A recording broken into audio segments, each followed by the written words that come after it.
నమస్తే, welcome to Suman TV. నేను కీర్తి. ప్రస్తుతం మనతో అనిల్ నాయర్ క్లాసెస్ నుంచి అనిల్ నాయర్ గారే ఉన్నారు. వారితో ఈరోజు కొన్ని విషయాలు మనం డిస్కస్ చేద్దాం. నమస్తే అండి. హాయ్ కీర్తి. సార్, ఇప్పుడు మనకు నార్మల్గా చాలా మంది స్టూడెంట్స్ కాంపిటేటివ్ ఎగ్జామ్స్ అటెండ్ అవుతూ ఉంటారు. ఇన్ని కాంపిటేటివ్ ఎగ్జామ్స్ రాస్తున్నా కానీ చాలా మంది పర్సంటేజ్ ఫెయిల్ అవుతూ ఉంటారు. ఎందుకంటారు? చాలా మంది students, what you said is actually a burning problem.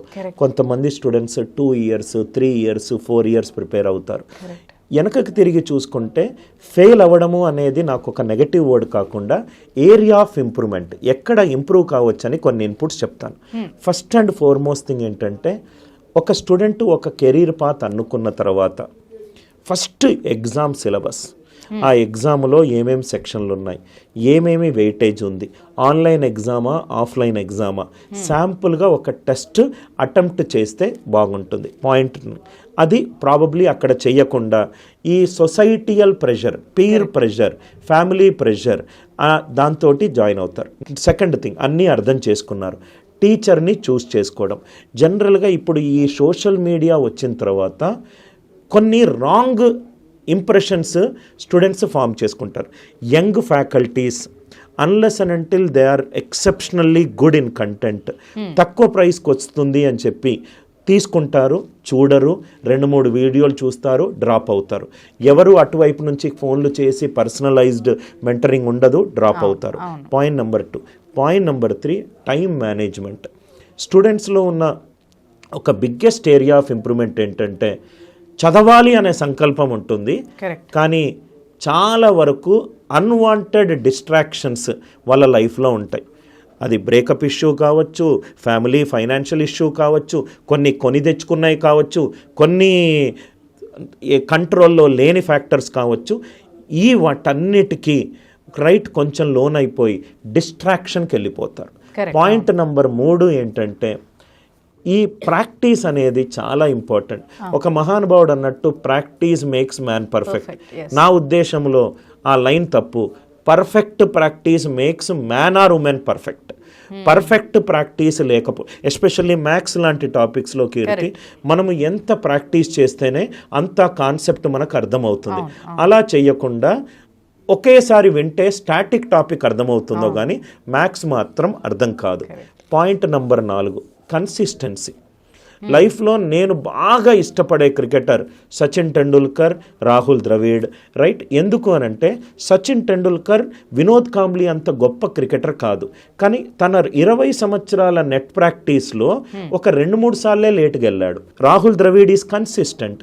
ఇనీషియల్గా తన క్రికెటింగ్ జర్నీలో రాహుల్ ద్రవిడ్ని ఇతను వన్డే మ్యాచ్లు ఆడలేడు అని అన్నారు, but at the end he retired as the wall of Indian cricket.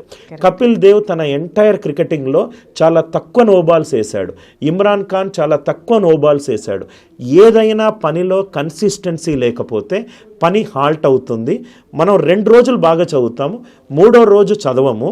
ఆ 3వ రోజు చదవనప్పుడు ఏదో మిస్ అయ్యాము అనే ఒక సెల్ఫ్ హర్ట్ లేకపోతే మనం డిస్ట్రాక్ట్ అవుతాం. 4వది చాలా ఇంపార్టెంట్ ఏంటంటే, ఎస్పెషల్లీ నిరుపేద కుటుంబం నుంచి వచ్చిన వాళ్ళకు మీకు బయట సినిమాలు హీరోలు అవసరం లేదు. మీ ఇంట్లో మీ నాన్నే హీరో, మీ అమ్మనే హీరో. పొద్దున ఇంటి పని చేస్తూ మనం చనిపోయేంత వరకు మనకు ఫ్రీగా సేవ చేసే తల్లిని చూసి మనం నేర్చుకోవాలి. తనకంటూ ఏం గోల్స్ లేవు. మనం పుట్టినప్పుడు తల్లి మనల్ని చూసి నేను కానిది నా కొడుకు చేయాలి. ఒక కూలీ తన కొడుకుని కూలీ చేయాలనుకోడు. ఒక ఆటో అతను తన కొడుకుని నువ్వు చదువు, నువ్వు ఎంత కష్టం ఉంటే అంత చేస్తానన్నారు. వాళ్ళ కష్టంని గుర్తించి వాళ్ళు ఏదో విలేజ్ నుంచి ఏదో ఒక కోర్సు నేర్చుకొని ఇది చెయ్యాలి అనే కసి మనలో లేకపోతే, బర్నింగ్ డిజైర్ టు సక్సీడ్ అనేది చాలా ఇంపార్టెంట్ లైఫ్లో. మేడం క్యూరీ ఉంది, రేడియం డిస్కవర్ చేసేటప్పుడు తన చేతులు కాలిపోయింది. కాలిపోయిన టైంలో తన డిసైపుల్ అడిగాడు, మేడం చేతులు కాలిపోతుందంటే, కాలిపోయేదే నా చేతులు, కానీ నేను ప్రపంచానికి ఒక గొప్ప రేడియో యాక్టివ్ ఎలిమెంట్ ఇస్తుంది అని అన్నారు. అంటే ట్రైన్ నుంచి తోసేసిన ఒక మోహన్ దాస్ మన ఇండియాకు వచ్చి మొత్తము బ్రిటిషర్స్ని ఇండియా నుంచి తోసేసి మహాత్మాగా పేరు తెచ్చుకున్నారు. వీళ్ళందరూ ఆర్డినరీ ఇండివిజువల్సే. వీళ్ళు ఏదో వేరే ఏలియన్స్ నుంచి వచ్చిన వాళ్ళు కాదు. టీచింగ్లో కాన్ఫిడెంట్గా చెప్పలేని ఒక మహిళ మదర్ తెరిసాగా మారింది. అంటే వీళ్ళందరినీ చూసినప్పుడు నేను లైఫ్లో అనుకునేది, టాలెంట్ కూడా కాదు, self motivated consistent directed self motivated effort ఉండాలి. మొత్తం ఫెయిల్ అవ్వడానికి ప్రతి ఒక్క స్టూడెంట్కి నేను చెడుదారిలో వెళ్తున్నాను అని చెప్పి ఇంకోటి చెప్పాల్సిన అవసరం లేదు. తన లైఫ్ ఎక్స్పీరియన్సెసే తను ఏదో ఒక చోటగా కూర్చొని ఆలోచించినప్పుడు నాకు 10th 97% నుంచి గ్రాడ్యుయేషన్ 52%కి వచ్చింది అని ఎందుకు అని ఆలోచించుకుంటే చాలు. నేను బాగా బిలీవ్ చేసేది, మనలో ఒక పర్సన్ ఉన్నాడు, ఆ పర్సన్ ప్రతిసారి మనతో మాట్లాడుతున్నాడు.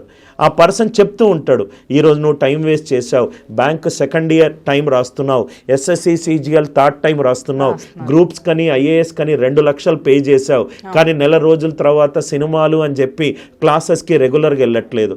అది అర్థమయ్యేసరికి 30 ఏళ్ళు అవుతుంది. దాన్ని చాలా స్ట్రగుల్ ఫేస్ చేస్తున్నారు. బేసికల్గా లైఫ్లో ఏదో ఒకసారి కీర్తి లైఫ్లో ఫైట్ కొట్టాలి.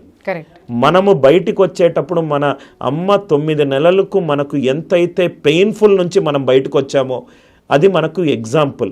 అంటే ఇంత కష్టపడే నేను బయటకు వచ్చాను, కష్టంని నేను మర్చిపోయాను అని అనుకున్నప్పుడు స్టూడెంట్స్ ఈ కొన్ని ఏరియాస్లో మాత్రము సెల్ఫ్ టాక్ అనేది చాలా ఇంపార్టెంట్.